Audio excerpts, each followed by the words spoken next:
Pulivendula ZPTC బైపోల్కి సంబంధించి TDP విజయం మనకు ఖరారైపోయింది. అలాగే డిక్లేర్ కూడా జరిగింది. అందులో టీడీపీకి 6,735 ఓట్లు వస్తాయి. మరి వైసీపీకి వచ్చిన ఓట్లు ఎన్ని? 683 మాత్రమే. ఎలాంటి పరిణామాల్లో ఇలాంటి ఫలితాలు వచ్చాయి అన్నది అందరి అంచనాల మేరకు, అందరి ఊహాగానాల మేరకు, అలాగే జరిగిన పరిణామాలు, ఎన్నికల సరళి ఇవన్నీ చూసిన తర్వాత గెలుపు ఎవరిది అనేది ఇవాళ ఓట్ల లెక్కింపు తర్వాత వచ్చినటువంటి సమాచారం కంటే కూడా జనం అప్పుడే నిర్ణయించుకున్నారు. ఇక ఈ ఎన్నికలు ఇంత ఉద్రిక్త వాతావరణాన్ని ఎందుకు తీసుకొచ్చాయి? నిన్న జరిగినటువంటి ఒక ప్రెస్ మీట్లో మాజీ ముఖ్యమంత్రి జగన్మోహన్ రెడ్డి, దట్టు పులివెందుల ఎమ్మెల్యేగా ఉన్నటువంటి ఆ పెద్ద మనిషి మాట్లాడినటువంటి మాటలు ఎలా ఉన్నాయంటే టోటల్ ఫ్రస్ట్రేషన్.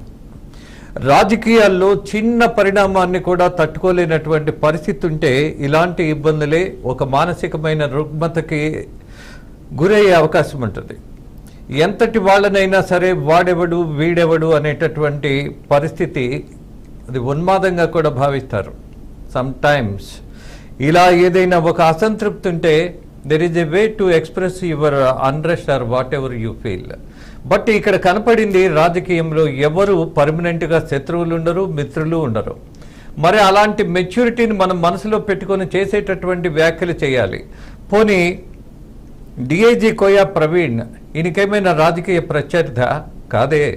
మరి ఒక ఐపీఎస్ అధికారిని పట్టుకొని వాడెవడు అనేటటువంటి దుస్సాహసం, అలాగే బ్యాడ్ కల్చర్ ఎందుకు? ఫ్రస్ట్రేషన్. ఇక మరొకరు బీటెక్ రవి, ఆయన రాజకీయ ప్రత్యర్థి కాబట్టి ఆయన ఇష్టానుసారం మాట్లాడాడని సమర్థించుకోవచ్చు.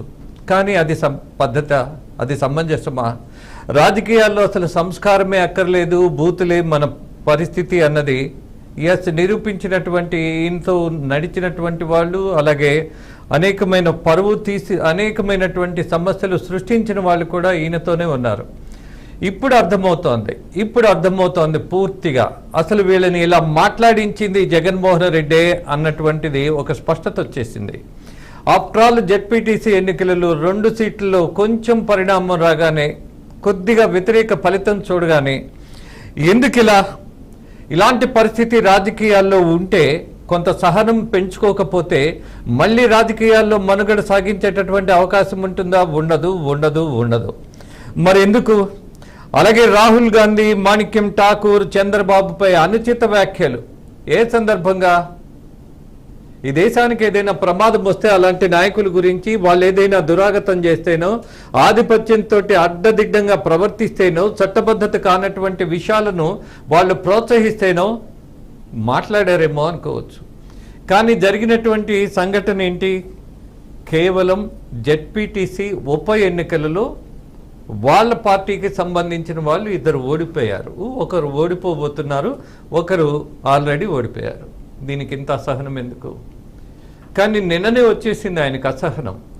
అంటే ఓటింగ్ జరగకముందే ఎవరు ఓడిపోతున్నారు, ఎవరు గెలుస్తున్నారు అన్నది వాళ్ళ అంచనాలు ఉన్నాయి. అందుకే నిన్న ఉదయం నుంచి, ఎన్నికలు జరిగినటువంటి రోజు నుంచి, ఆ సరళి గమనించిన దగ్గర నుంచి, జనంలో మార్పు వచ్చింది అని గ్రహించిన దగ్గర నుంచి వీళ్ళలో ఒక ఫ్రస్ట్రేషన్ వచ్చింది. అక్కడ స్థానికంగా ఉన్నటువంటి మిథున్ రెడ్డి ఎంపీ, మరి ఆయన కూడా పూర్తిగా అసహనంతో ప్రవర్తించాడు, అదే మాట్లాడారు. ఇవన్నీ గమనించిన తర్వాత ఇవాళ రాజకీయాల్లో మాజీ ముఖ్యమంత్రిగా ఉన్నటువంటి అనుభవాన్ని గడించిన వాడు కూడా ఎందుకు ఇంత తొందరపాటు అన్నది ప్రశ్నార్థకంగా, చర్చనీయాంశంగా, జనములో ఆ నాయకుడు పరువు పోయేట్టుగా, అలాగే ఇలాంటి వాళ్ళు రాజకీయాల్లో ఉంటే వచ్చే పరిణామాలు ఏంటి అన్నటువంటి ఆలోచన మీద జనాన్ని తీసుకెళ్లాడు జగన్మోహన్ రెడ్డి. ఒక రకంగా ఆయన పక్కన ఉన్న వాళ్ళు ఆయన గొయ్యి తవ్వుతున్నారు అన్నటువంటి ఒక ఆలోచన, ఒక కోణం అయితే, ఆయన గొయ్యి ఆయనే తవ్వుకుంటున్నారు అన్న ఒక వాస్తవం నిన్నటి నుంచి జనం చర్చించుకుంటున్నారు. చంద్రబాబుకి ఇవే ఆఖరి ఎన్నికలు. ఇక్కడ ఒక జోస్యం చెప్పాడు ఆయన. మరి ఆయనకి ఎలా తెలుస్తుందో? కొన్ని విషయాలు ప్రజలకు ఎవ్వరికీ తెలియదు, జగన్మోహన్ రెడ్డికి ఒక్కడికే తెలిసినట్టుగా ఉంటాయి. విచిత్రం కదా? చంద్రబాబుకి ఇవే ఆఖరి ఎన్నికలు వయసు రీత్యా అని అనుకున్నా, మరి ఇంతకంటే పెద్దవాళ్ళు రాజకీయాల్లో బాగా రాణించి ఊపిరి ఉన్నంత వరకు జనం కోసం కష్టపడినటువంటి ముఖ్యమంత్రులు ఉన్నారు, నాయకులు ఉన్నారు, కేంద్ర మంత్రులు ఉన్నారు, పార్లమెంటు మెంబర్స్ ఉన్నారు, అసెంబ్లీ మెంబర్స్ కూడా ఉన్నారు. మరి చంద్రబాబు నాయుడు యొక్క భవిష్యత్తుని ఈయన ఎలా చెప్పగలుగుతారు? జెడ్పీటీసీ ఎన్నికలలో అప్రజాస్వామ్యంగా ప్రవర్తించినందుకు గాను నెక్స్ట్ ఎలక్షన్స్లో కనపడ్డా? What a joke it is. అర్థమయ్యేట్టు జనానికి ఆయన పదే పదే చాలా అస్పష్టమైనటువంటి విషయాలను జారేస్తున్నారు. ఏమిటి జాతకం? రామకృష్ణ అనుకునే వయసట. What to say. మీకంటే వేగంగా పరిగెత్తగలిగినటువంటి శక్తిమంతుడిగా ఇవాళ 75 మీరు వృద్ధుడు అంటున్నారే, ఆయనే పరిగెత్తున్నాడు. మీకు ఓపిక లేదు.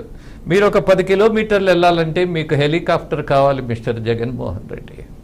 మీరు ఆయన ఆపినప్పుడు ఎన్ని కిలోమీటర్లు నడిచి వెళ్ళాడో మీరు చూశారు కదా, అందుకే మీకు భయం పట్టుకుంది కదా.